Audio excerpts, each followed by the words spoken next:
Harry is both deluded and I think exceptionally dangerous when it comes to the issue of parents, children, and online safety. Harry has no clue what he is talking about. It shows, and I think the advice he is offering is going to do more harm than good at the end of the day. And this was completely evident in a recent conversation he had with Jonathan Haidt, who wrote a book that I assume might be pretty good, which is called The Anxious Generation, talking about how so many children and young people are so anxious, in part, most likely because of the influence of the internet.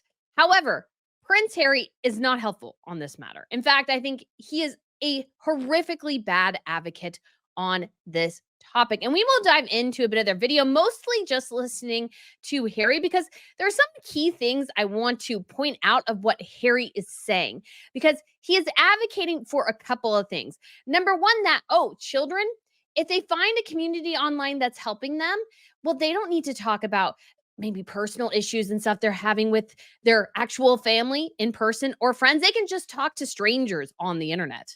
Yeah, this sounds like perfectly good advice. And then he is also basically, at the end of the day, calling for censorship, which means that because there's misinformation out there and because there's information that is not what he would call good, we should have the overlords at the social media companies determine what information we get access to, because of course that always goes so well. So we are going to dive into it because I think this is such an important topic, and that Harry keeps advocating for this, going down this track. I think trying to speak to parents, please, in my personal opinion, I am saying don't listen to Harry on this. The dude has no clue what he's talking about. And again, I'm going to explain why that is. But if you guys haven't been to Royal News Network before, hello, my name is Brittany. I provide compelling royal commentary. So if you guys want to hit that subscribe button, I would absolutely love to have you back. So let's look at this interview. And this interview is so poorly managed in terms of trying to get the information out there. You almost get the sense that even the Archwell staff is like, Harry, we can't spread this around too much, because this video currently on Jonathan's site only has almost 3,000 views. I can easily get 3,000 views in 30 minutes. So this whole video is not making the rounds. And I think for good reason, because it's really bad. On Harry's part, again, what Harry is saying, I think here, is deluded in terms of what social media companies can actually do. The personal autonomy that should come in when it comes to how you deal with the internet. And of course, parental responsibilities, what children are experiencing, so many things. Harry is not helping anyone with what he's saying here. And maybe even the Archwell staff knows that. This is not helpful.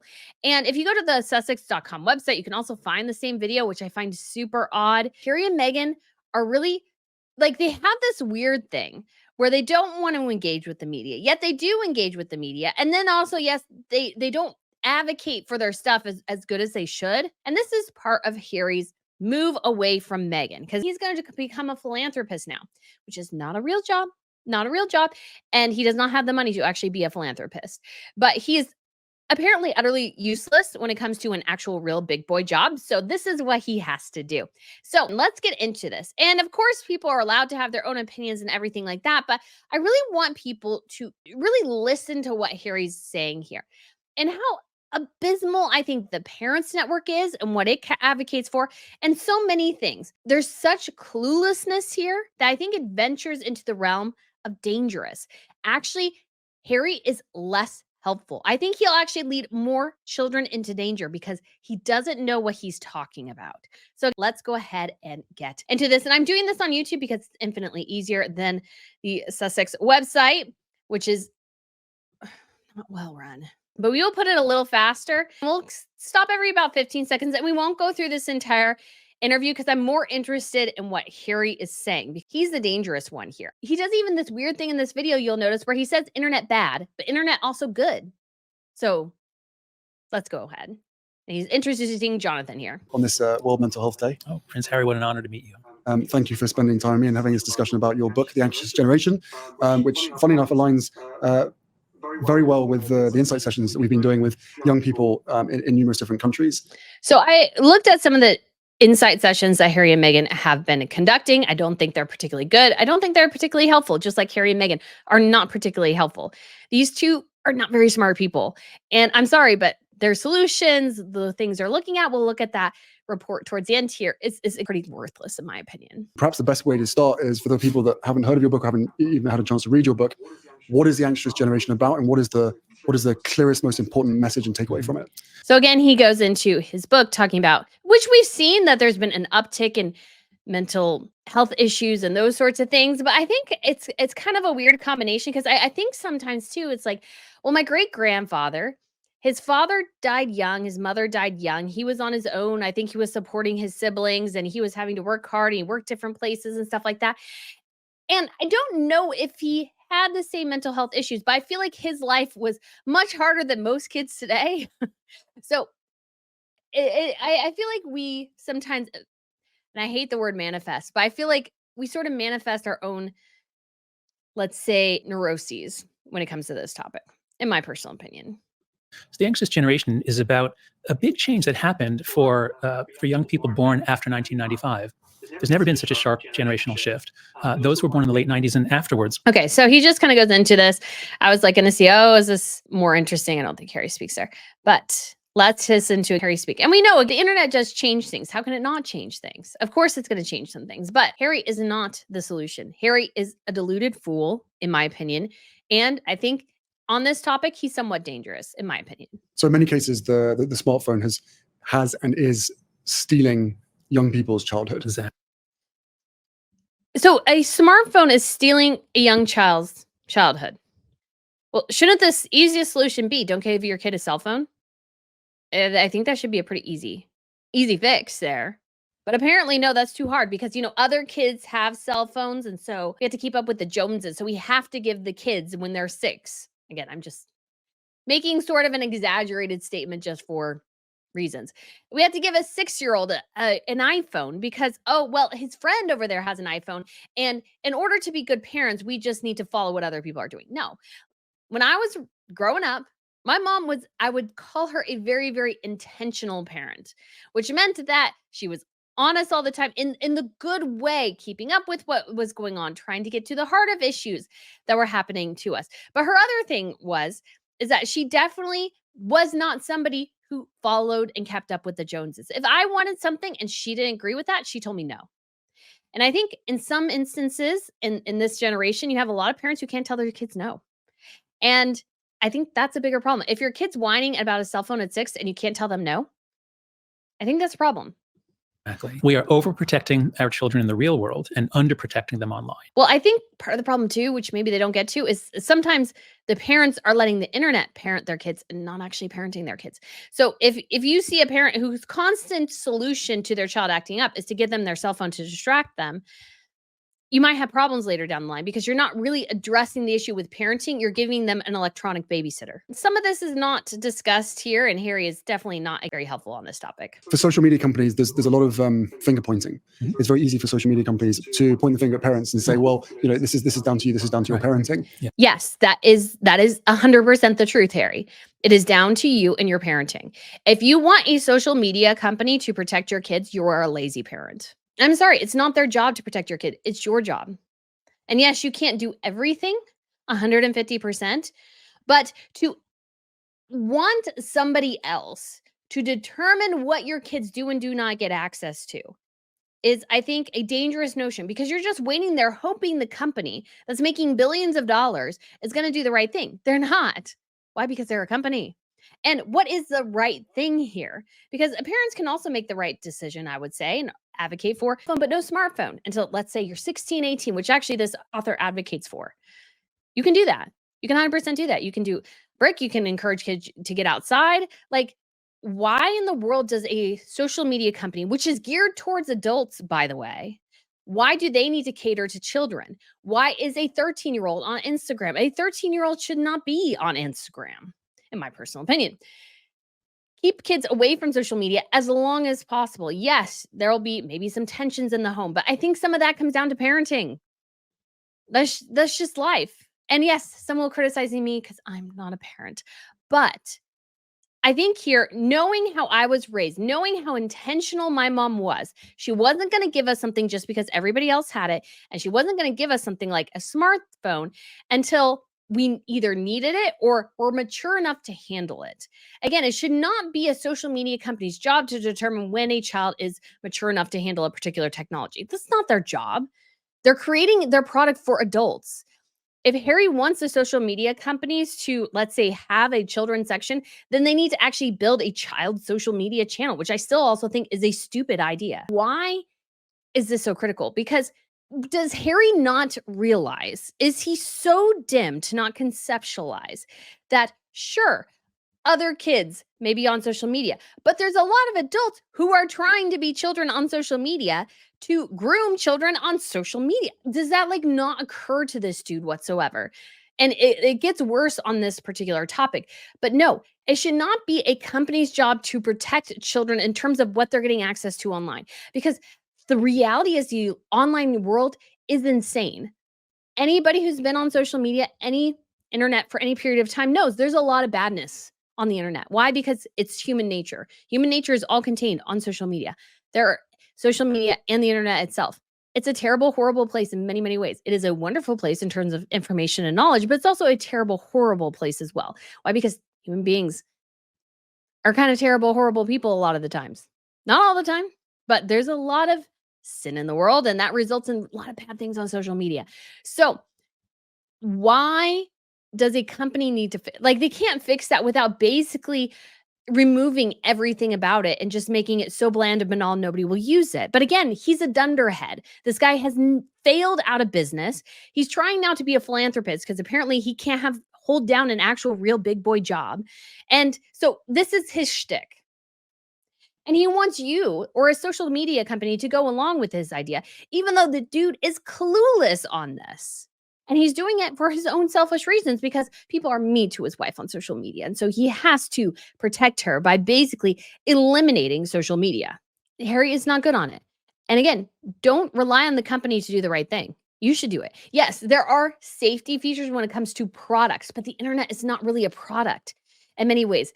It's like it's nebulous. Like, again, it's like kind of making stupid analogy with the car. It's like, well, there's a seatbelt in a car. There should be a seatbelt on the internet. No, that doesn't even make any sense. I feel very passionate about this topic because I feel like he is setting people up for failure. He is setting parents and especially children up for failure because he is so deluded in his own narcissism and his own bubble that he can't handle it. And he's trying to talk his issues and he's going to make things worse. Bad things are going to happen, I think, if people follow Harry's advice in one way or another. Again, that's just my personal opinion. You're welcome to believe what you want to believe on the topic, but that's just my thought here. Yeah. What do you say to that? Yeah. So if there were some parents who were getting this wrong and most parents were getting it right, then I'd be very receptive to that argument. But once they exceed the power of parents, and then they want to say, oh, but it's your fault. No, it's their fault. How? How is it their fault? They're a company. It's your job to protect your kids. Why are you leaving it up to a company to protect your kids? Let's listen to part of that again. Blame us for what they did. A few companies, 3 or 4 companies, largely own childhood now. They have far more influence on our children than we do, at least in terms of the amount of time they can spend influencing. Mm-hmm. They vastly exceed the power of parents. And then they want to say, oh, but it's your fault. No. But how did that happen? How did that happen? I don't totally see that. I don't totally see that. Unless you are somebody who is just kind of not blaming anybody here. But again, I think there's so much more going on than what they're actually saying. And I feel like it's a bit ridiculous to go, well, all these companies own childhood. Well, I know people who are very intentional parents who keep their kids off social media, off the television. You can do that. My mom did that to the best of her abilities. There were certain shows we could not watch, these sorts of things. And there is so much more information now. It's a lot harder for parents, and I get that. But you can do it. It's just going to require a lot of work and effort. And I hate to say it, but I don't think some people are willing to put in that effort, to be quite frank, because they have other things going on. And I get it. That's life.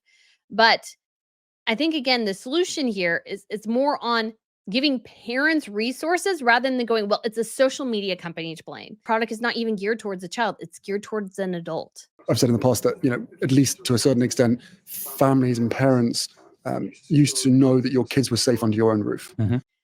Yeah. When, you controlled everything. Now, yes, the internet does change things, but it's your job to kind of monitor that. And that's not necessarily easy. And yes, things unfortunately slip through. You can't control everything. That is part of life. And you couldn't control everything when your kids were quote unquote safe under your roof. That's life too. But it's about, I think, not blaming somebody else. I don't like blaming somebody else. It's somebody else's problem. It's not my problem. I don't have to do anything. If Meta can't fix what they're doing in terms of Facebook and Instagram, well, something bad happens to my child. It's Meta's fault. It's not my fault. I can't take any blame. How is that supposed to help parents? How is that supposed to help anyone? It's somebody else's problem. Terrible, horrible approach, but very on point for Harry and Meghan, who just constantly tell people all the time that nothing is ever their fault. It's somebody else's fault. Yeah. They would go walking to school, coming back from school, go to the shops, whatever it was. And no matter what age, of course, they get to a certain age where they can do those walks themselves. And then that once they're under your own roof, that they are presumably safe. Yeah, that's right. Yes and no. And you got to think things were so different. I feel like sometimes people don't appreciate how different things were. And they think everything was sweet and innocent back in the 50s. It wasn't. There are bad things that went on the home and there are bad things that went on outside the home. And yes, times were, I think, a little better in terms because we had greater cohesion of community in terms of talking to our neighbors. I mean, I'll be totally honest, guys. I really know none of my neighbors. I don't know any of them. And we've kind of gotten into that thing where everybody is so siloed. And I will say, compared to my grandparents' generation, my grandparents are in their 90s, they know everyone in their neighborhood. And for like not being intrusive, my grandpa goes and talks to them.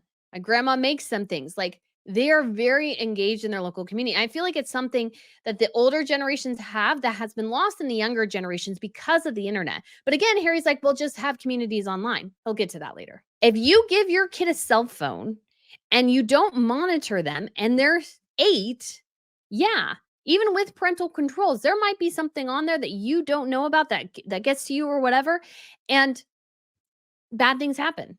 Well, then, like, what is it? Or I think sometimes too, parents are so concerned with their cell phones that they're not really monitoring the kids either because they want to be on their cell phones too. This whole change of culture that I feel like Harry just has no appreciation for and is really a dunderhead on, to be quite honest. And I'm going to be harsh with Harry on this because I think he is trying to have this big platform. And I think what he's advocating for is, in the end of the day, it's actually pretty dangerous.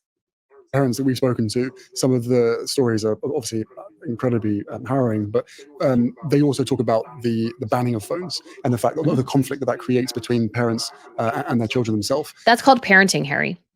That is called parenting. Yeah, you will have battles. Any parent, any grandparent who has raised a child who knows the battles of stuff, yeah, it's hard. He wants the easy way out. That is it. He's always wanted the easy way out. Parenting is not easy. It's exceptionally difficult. And yeah, you will have to make tough decisions. And yeah, you will come in conflict with your children because of this. He wants to avoid the conflict by going, well, now your phone is safe. Your phone is safe. Well, there are some really scary people online who are on these social media pages who are actively trying to engage with children who are adults, by the way. And what can you do to protect your kids? Don't let them on the internet unsupervised. I feel like this explanation is Captain Obvious. But of course, again, you can't control everything because your kids go to school and there's iPads now. Your kids go over to their friend's house and they might have access to everything. And your kid might get exposed to something you didn't intend. And I feel like every parent has that situation where my kid went and did a sleepover somewhere and they came back and they knew something or somebody had showed them something and they didn't know. And that's really hard. That goes back to really intentional parenting, knowing who your kids' friends are. Do you let your kid go off on a sleepover with a kid and a family you barely know, or do you know them really well? I mean, at least for me, when I went on sleepovers, we knew them very well. And so it wasn't like a huge surprise with anything. But I think Harry here seems to have no concept of any of it. Very simplistic, very deluded. And obviously, a lot of parents, give their kids phones at a younger age to keep them safe. You can also give them a brick phone. I had a Nokia. I wish I had it so I could show you guys, but it was a brick. It was like a brick that didn't do anything. You can give them those phones too, and those can keep them safe. They can call on it. They can make calls. And I think this goes back to as well something that Harry, of course, doesn't seem to conceptualize at all, because again, he comes across to me, him and Meghan both on some of these issues as absent parents. They want the internet to do their job for them. And yeah, your kid might be upset or something, but they can still text, call, get emergency services if necessary. And even adults who find the temptation of the phone, the distraction of the phone too much, I know people who have made the change to a non-smartphone, and mostly for personal preferences. They want to avoid certain things. They want to avoid the time suck that a phone can be. They want to avoid certain temptations. You can say gambling, pornography, other addictions online that can all be facilitated there. They get a brick phone, basically, a simple phone to avoid those kind of things. You can do that. But that requires a level of personal decision making. Again, Harry's treating addiction like sort of the prohibition. Think about this. So when it comes to the prohibition in the United States, they banned alcohol. Did that stop people from drinking alcohol? No. They had the speakeasies and all these sorts of things where alcohol was still flowing because the addict has to make the decision to change, not the product. When it comes to the internet, Harry's treating it as an addiction where if you can get after the social media companies, you will stop the addiction. No, the addiction is still there. It just might be funneled somewhere else. So people actually have to make the hard choice to make changes that maybe are uncomfortable, maybe are challenging. But again, Harry, too simplistic for that. He wants to think if he can change the companies, because the companies will protect us. Dangerous, dangerous notion. Right, it's a double-edged sword. They want them to have their phone at school in case of an emergency, but once like any kid, if you have your phone, even if you're told you're not allowed to download that app, or you're not allowed, kids have a way of working around. Which is why you don't give them a phone. That's the simplest solution, Harry. I know that's hard. But he just doesn't seem to go there. It's just don't give them a phone. It's not that hard. I know I'm speaking from simplistic sakes and everything, but I think it's not as hard as he's making it out to be. You get the sense of lazy parenting. Well, I want to do everything everybody else is doing. I want to keep up with the Joneses. That seems to be what Harry and Meghan are like. Want to keep up with the Joneses. Whereas I think Catherine and William are very, very intentional parents. The Wales' kids have smartphones? No. Do they probably have a phone or some sort of emergency thing that they can click because they are constitutionally relevant? Yes. But Harry just doesn't seem to fathom that. But at the same time, you have the tech companies say that they can't verify age because of privacy concerns. They can't. Do you want to, every time you do anything, upload your ID? And the ID could be fake. Like, come on. This is not that hard, Harry. I feel like he's just like making something that should be in some ways so simple, so difficult. And although I did call him simplistic earlier, but his simplistic idea is, just change the companies. They'll just go along with it. You're saving humanity. Okay. Let's go on to the next little bit here with Harry. That I have. I mean, we're both dads. These apps have been specifically designed to hook and keep children online for as long as possible. That's right. They're also designed to do that to adults because they're designed for adults. They're not designed for children, Harry. They're not designed for children. Instagram is not designed for children. TikTok is not technically designed for children. They're designed for adults. And I think that part of the problem is that you're addicted to your phone. And so you blanket that over to the kids too. It's like you can make the personal decision to not be on your phone as much. If you tend to find yourself, let's say, I have the issue with Twitter. And again, part of this is my job. So I kind of have to be on social media all the time, which really does suck, guys. It honestly does suck. If I could get off Twitter, I'd be thrilled. But what I have to do is you can make the decision to put on a timer. So you go to Twitter and you say, okay, I'm only going to spend 10 minutes on Twitter. Here's a timer, go. And when that timer goes off, there's a decision that has to be made. Do you have enough self-control to put down the phone and move on to something else? Or are you somebody so addicted is that you hear the alarm and then press snooze or stop and keep going? I think a lot of this comes down to personal decision making. And Harry doesn't want to have to make the hard decisions. He wants a company to do it for him. Mindless scrolling. And during that scrolling, they have content that is pushed to them, content that they wouldn't otherwise go looking for, to keep them online for longer. And some of that content ends up suggesting suicide. That's right. Where are they finding this? And what sites are the kids on? I don't feel like that's something that's happening super often. And why are you allowing your children to mindlessly scroll? Why are you allowing them to, let's say, be online with unsupervised? Why, Harry? I don't think the answer here is what you think it is. It's not censorship. It's you having to make a decision as a parent that makes you the bad guy. And I don't think he wants to be the bad guy. And I think some of the parents they're working with did not want to be the bad guy. I hate to say it, but I would imagine that's probably the case. And sometimes bad things happen. You can't control everything, but you can control certain things. And I think, again, making personal decisions here is the key, not forcing a company, like relying on a, again, think about this. You're relying on a company to make the decisions for you rather than you yourself making the decision. And I know social media apps can be addictive. There was a one time where I was trying to be on TikTok and a little more, and I was like watching more things on TikTok, and I would scroll and scroll and scroll. I don't do that anymore. Why? Because I made the decision that TikTok didn't really appeal to me totally, so I turn it off. I do watch a ton of YouTube, in part because I enjoy it, in part because it's probably gonna give me some good ideas here in the future. But Harry, again, doesn't wanna seem to make those tough decisions. He wants Meta to make it for him. So how do we fix this at the source? So There is no fixing it, Harry. I'm so sorry, there's no fixing it. It won't be fixed. And yeah, sometimes people can engage the algorithms to show people certain things. Because here's the thing, if you start on this path and you constantly are waiting and waiting and waiting and waiting and waiting for the company to make changes, well, then that is, let's say, months, years of somebody on social media getting exposed to all these different things that you could have avoided by just not using the phone. That's an answer.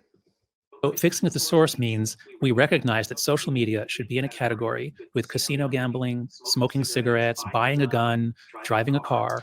And I think he's advocating for here at the end, if I remember correctly, like, oh, you need an age restriction. But I think too, when it comes to addiction, like I said earlier, addiction is a choice you have to make to change. It's not something somebody else can force you to do. Prohibition did not eliminate alcoholism in the United States. So why in the world is changing the social media company going to avoid the addiction? Yes, they've designed the apps to be addictive, but will people still be addicted even after that? And I think to a certain extent, social media is probably an easier addiction to get over than some others. But you again have to make the conscious decision, the conscious effort to do that rather than waiting on Meta to quote unquote do the right thing, you could say. Because they put a lot of time, money, and effort into making those systems. They're not going to change overnight just because Prince Harry is complaining. Of course they're not. Why would they? Why would they? They're making money. It kind of goes to the thing of this guy has no clue how anybody makes any money because he can't make money a normal way. He has to rely on his wife to be the breadwinner now. Essentially, is how they're running things. And so, just pointing that out there. And I point that out because if you're a young parent or an old parent, again, I'm not a parent, so again, you can take my advice with a grain of salt. But having been on the internet now for 2 years, there are some crazy, crazy people out there. You have to be the one who realizes when things are too much, really takes stock of the risks and makes the appropriate decisions based on that. Don't let somebody else dictate that for you. You have to be conscientious. What do I want? If I could have my wish and I didn't need to be on Twitter, like I could probably get off Twitter and be maybe okay. But I do get a lot of my news on it, and Twitter is a news site. So I feel like I kind of had to be on it for my business. But if I didn't have to be on it for my business, would I probably be on Twitter much anymore? Probably not. I did use it for my other job too. So maybe I still, but not that much, to be honest, guys. From a parental standpoint, we want the best for our kids. And social media, we know to a large extent, is giving an outlet, an added resource to kids that perhaps don't feel comfortable coming to us to talk about their issues and their troubles and their worries. So dangerous. So Harry, Archie, let's say, is thinking about certain things and he needs some help, but he can't go to you. You're his dad. He needs to find an outlet. So he finds a creepy guy like this who is perhaps encouraging them, telling them, oh, if you can't find acceptance from your parents, if you have questions about life that you just seem to be unable to engage with your parents on, come to me and I will give you the information you need. I will encourage you. I mean, I don't know who that guy is, but I would argue he looks a little creepy and a little suspect because the reality is you have no clue who you are actually talking to on the internet. And that is why relying or encouraging children to rely on these disparate communities online is potentially very, very dangerous because there are a lot of people looking to exploit vulnerable children who are looking for solace, comfort, support, encouragement, whatever, online because they feel like they can't get it from their parents. Why aren't you advocating for better parent-child relations, Harry? Why are you advocating for children to find a dude like that online to share all their personal problems with because they can't share it with their mom and dad? That's where this is dangerous. That is 100% where this is dangerous. That is what happens to kids. They start talking to somebody. That person tells them they're 16 when they're 36, and they're telling them all these things. And then the child gets into sex trafficking. I've watched documentaries about that where that happens 100%. They are coaxed online. Why? Because they're online and they're by themselves and nobody's watching the phone. And so they're having this relationship with someone in the private space because, oh, they think that person is their boyfriend. When the picture, of course, is a 16-year-old kid, when the person behind is actually 40 plus. So yeah, no, Harry, that is a terrible, horrible, no good, very bad, dangerous idea, in my opinion. If your child cannot come to you with issues, then you need to work, I would say, within the family sphere, the friend sphere, or something. And granted, there are always risks. Find, though, a real life person that you feel like maybe your child can confide in if there's something they don't want to tell you. But 100%, you should be the person they confide in. Like, why are we encouraging kids to go find solace on the internet? That's where part of this anxious generation is coming from too, because they don't have real friendships anymore, real ties, because they're finding it all online. And if your friendship is with somebody online, it's a fickle friendship. It's not real. It's not real. It can dissolve. It can break much easier than one that is actually in person, face to face. And again, this is part of the whole internet thing, is that we've lost this community that I see my grandparents have. And I'm guilty of it too. My grandparents know everybody in their neighborhood. They support everyone in their neighborhood. Of course, we don't have those kind of communities anymore. They just simply don't exist. Now, granted, again, I know this issue is far more complex than what I'm divvying it down to, but Harry is essentially pushing people towards someone like that by saying, well, if your kid can't talk to you, then just find an avenue online. That's where so much of the badness comes from. That he doesn't see that is insanity to me. How can you not see that, Harry? How can you not see that? It's so dangerous. It's so crazy. And therefore, it's far easier, as we know, even for adults, to go and speak to complete strangers. So kids online will be feeling more connected with complete strangers on social media. Yeah, exactly. So they shouldn't be doing that. So how do you, if you're a parent that you know that your kid is getting good out of social media? So he's saying that that's good because they're finding strangers, but the strangers is good. They're finding good on social media. What? He's saying too, social media bad. But this avenue of meeting strangers on the internet, good. I feel like in the 90s, there was something called stranger danger. I feel like that should apply to the internet too. But again, Harry is not the intellectual he thinks he is. How do you have that conversation with them? Or how do you not keep tabs, but perhaps certainly from the Parents Network and the group of parents that we have now formed, from their perspective, the advice that they've been given is to follow your children. Yes, follow your children.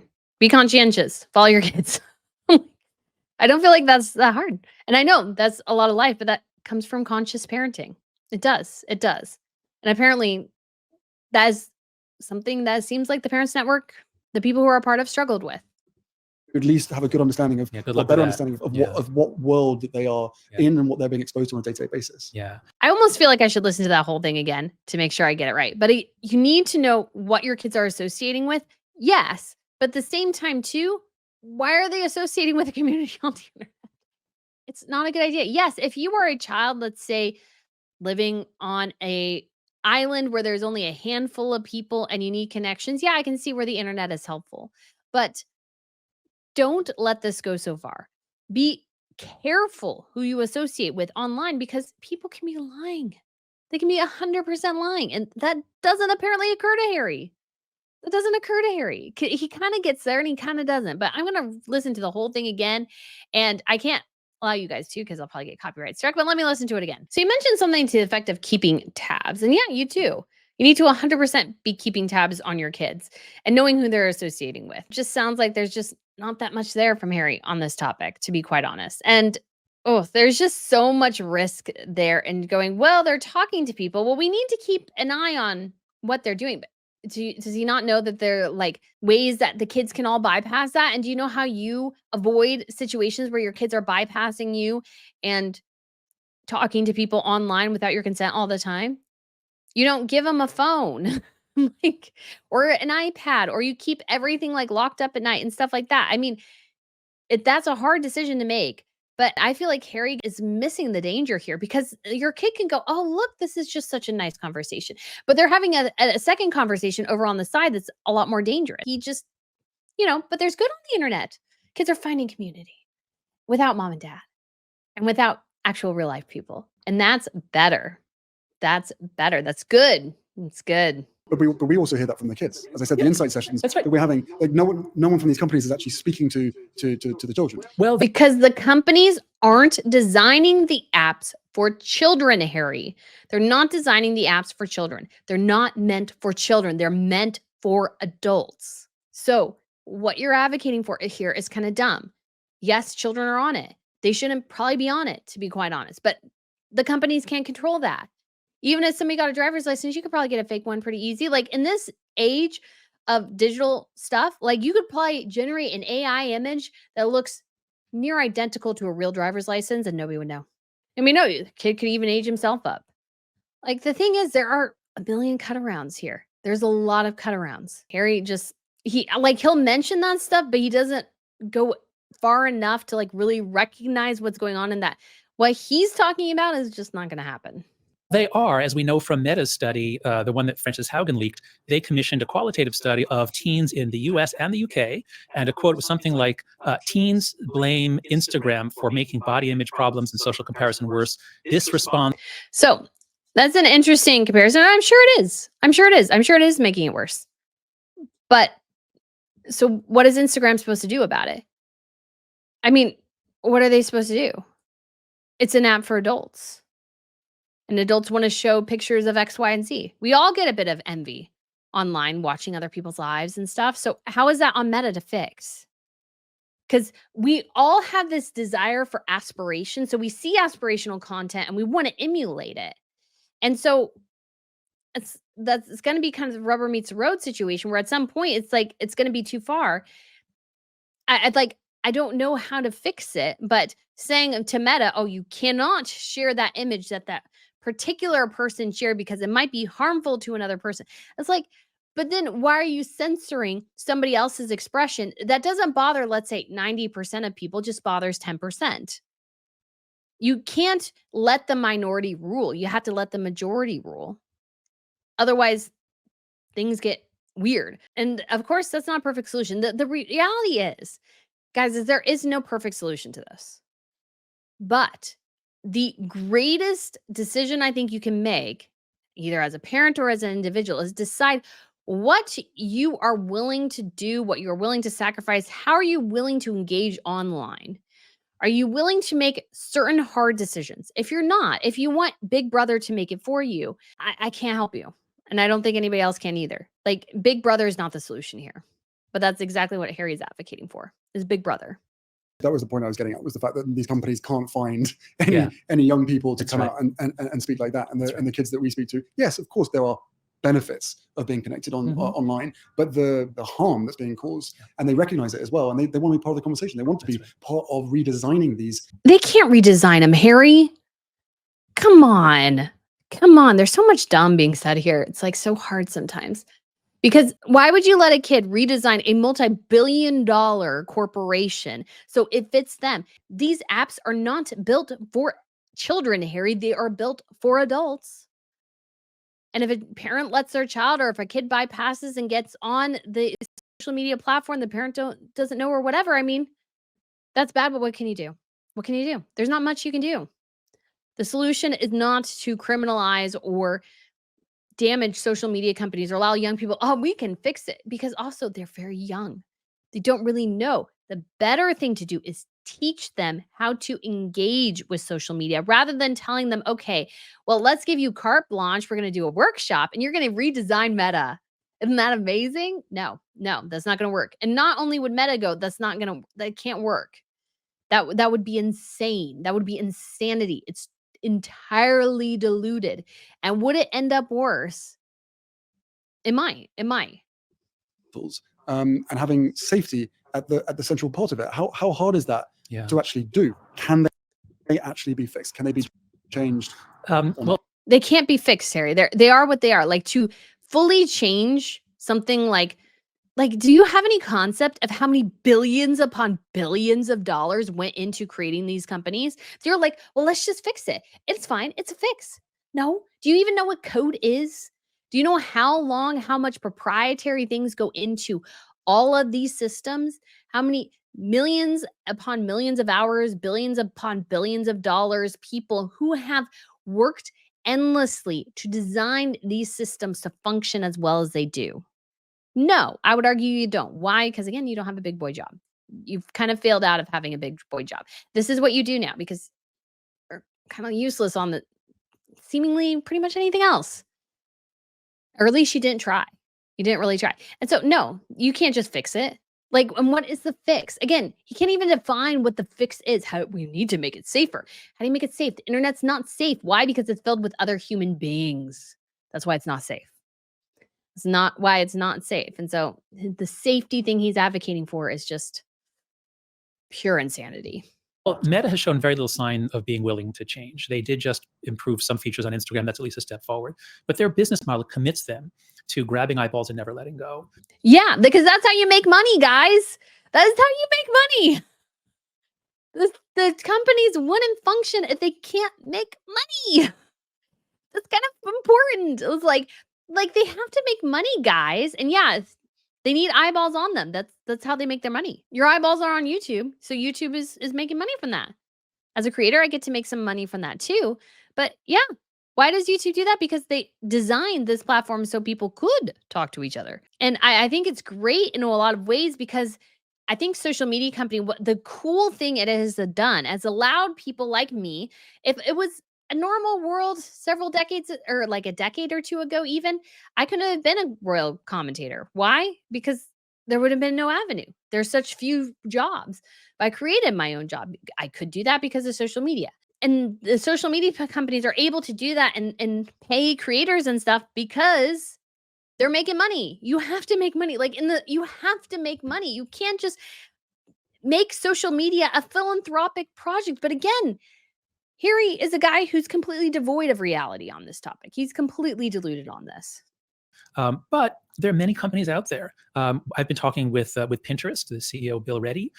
They just on their own, they cut off the social features for kids under 16. They said, come to Pinterest, look for patterns, look for ideas. You're welcome to come look around. But no, we're not going to let strangers talk to you when you're 14. Yeah, I mean, and they can do that. Kids can bypass this stuff. There's nothing that says a kid can't bypass it. There's nothing to say an adult can't put on there, oh, I'm 14 years old. Again, there's no foolproof solution except for getting off certain sites. That's the only thing. That's really the only solution.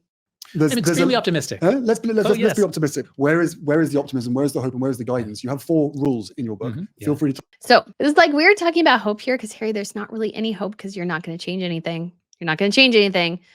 These companies have to make money. Sadly, that's just life. So I don't know what you're going to change. Touch on those as well. So in my book, I propose 4 norms by which we break out of these collective action traps. And if we work together, it's actually easy to do. If you're the only So it's a collection active trap, but we need to work together. I just wanted to point that out. Only parent who's not giving your kid a phone, it hurts. And it hurts your kid. And your kid is lonely. But your kid won't be lonely, though, if, and this is a big if, they are connected with people in person.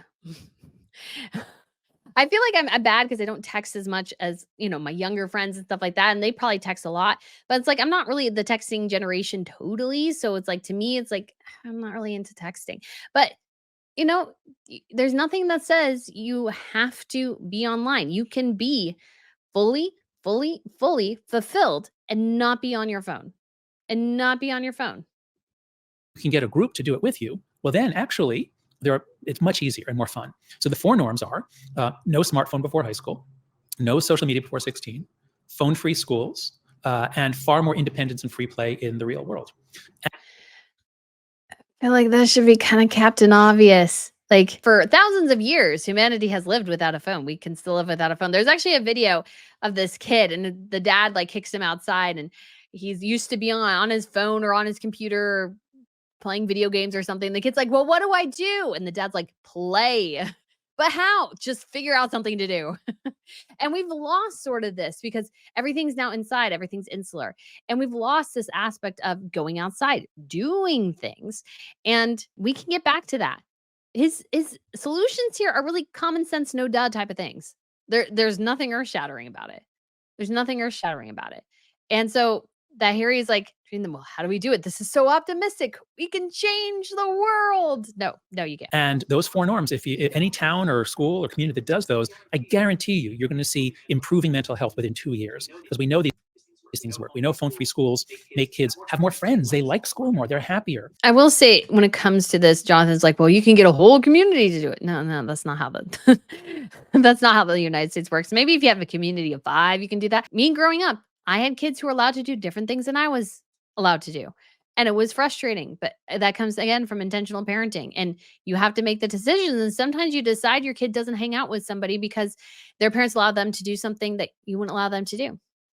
Again, that's tough. That's really tough. But that's sometimes the really hard decisions you have to make as parents. Again, Harry comes across to me as a lazy, absent parent. He doesn't want to make the hard decisions. He wants somebody else to do them for him. We know that kids who get a smartphone really early turn out more depressed and anxious, more mental illness than those who got it later. So we know that these work. And I'm hopeful in the UK and Australia, you've got a lot of good legislation coming out. So I'm hopeful that if Australia, the UK, the EU are pushing for changes, ultimately. So yeah, some places are pushing for change, but again, it's like prohibition. Are you going to change everything? Probably not. Probably not. Are you going to make everybody phone free or less dependent on social media? Well, prohibition didn't work. I don't think this will work either. Meta and Snap and TikTok are going to have to make changes. But again, they're going to have to make changes. They're going to have to make changes. Like, what changes though? And at some point, it's like, this is just not going to work. This is just not going to work. And coming down from on high, again, too, some of this, especially considering the government of Australia, I know there's been a lot of talk in certain places.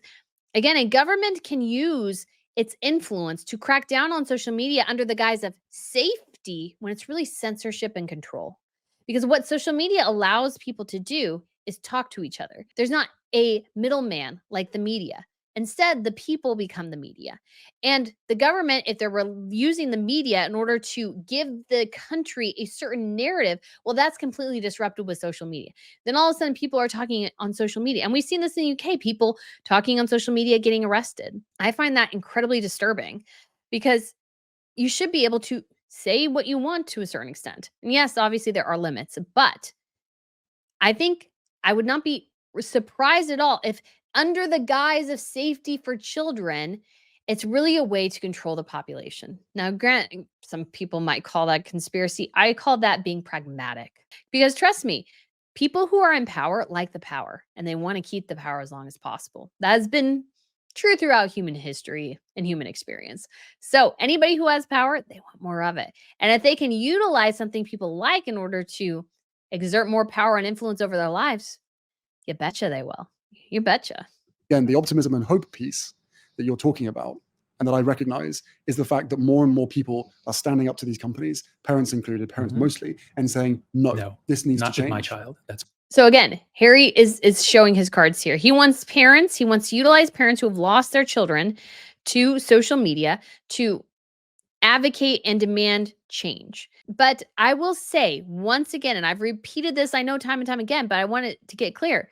Social media companies are not built for children. They're not built for children. They're built for adults. And so, yes, certain bad things do happen and children are involved. But if that is a minor subsect of the population and 99.9% of people are just fine, they're going to go with those who are just fine. They'll give Harry a time. They'll listen to him and they'll listen to him prattle on and all this sort of stuff, but they will ignore him as soon as he walks out the door. Why? Because they need to make money. And this guy is a money drain, a money suck. He can't make money.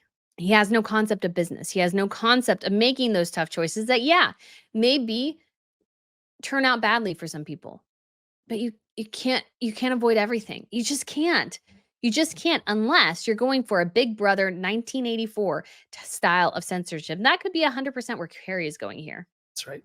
This needs to change, and it is changing. And that's really the key. We're in a new era of networks. And the few companies that figured that out first got there first and took over our child's attention. They're very hard to dislodge now. They took over our child's attention. Well, did they take over the child's attention, or did you allow them to take over your child's attention? Those are two different things. But people connecting, and I got to say, especially mothers, there's a ferocity among mothers that I'm seeing.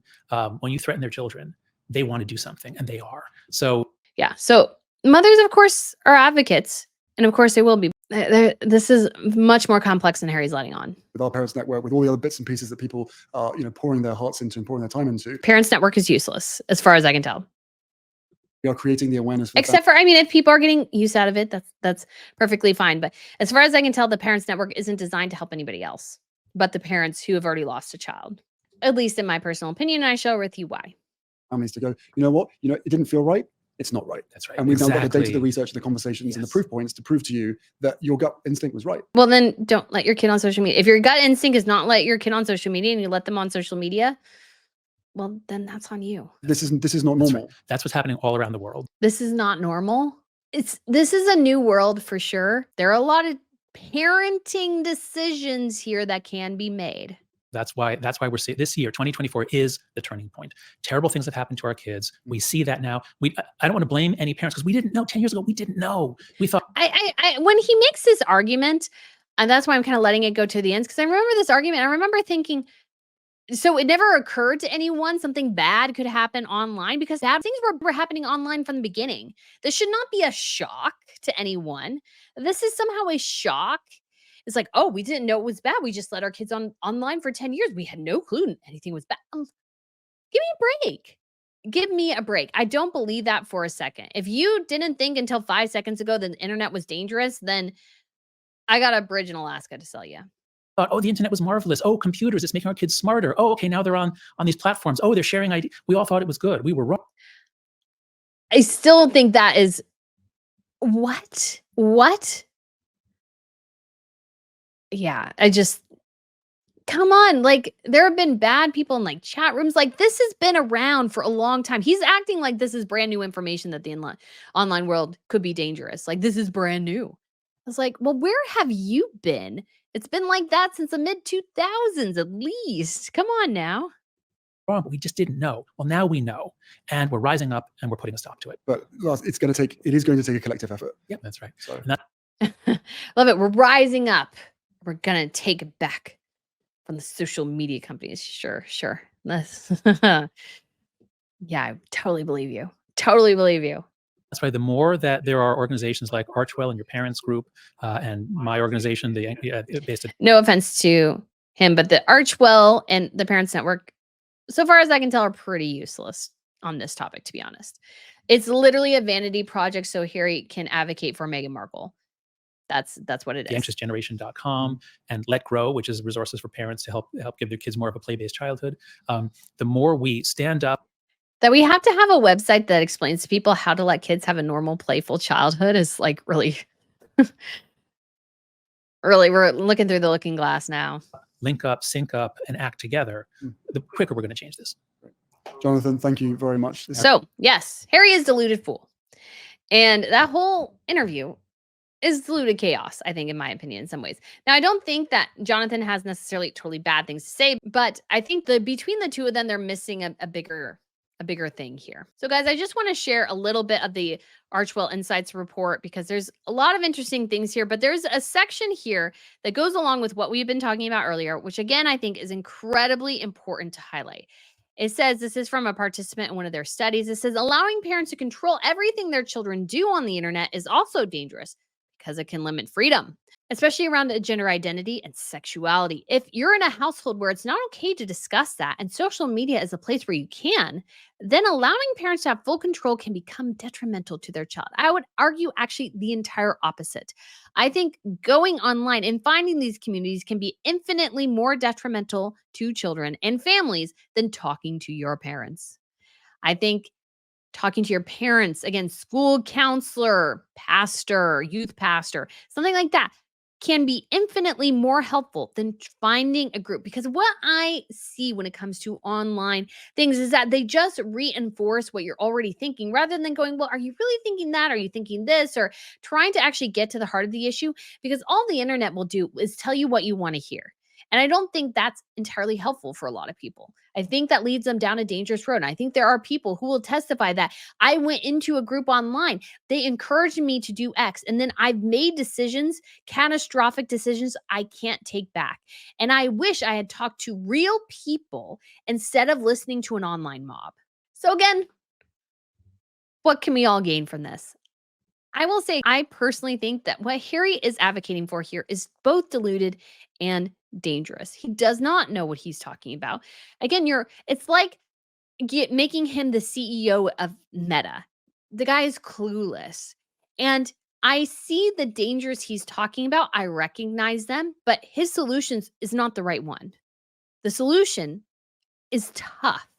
He wants the easy way out. He's telling you the easy way out. Oh, it's so simple. Just make Meta do X, Y, and Z and everything will be fine. No, no. What he's advocating for at the end of the day is somebody else basically controlling you and what you get access to. And I don't find anything more dangerous than that, because Harry and Meghan, of course, have been advocating against misinformation.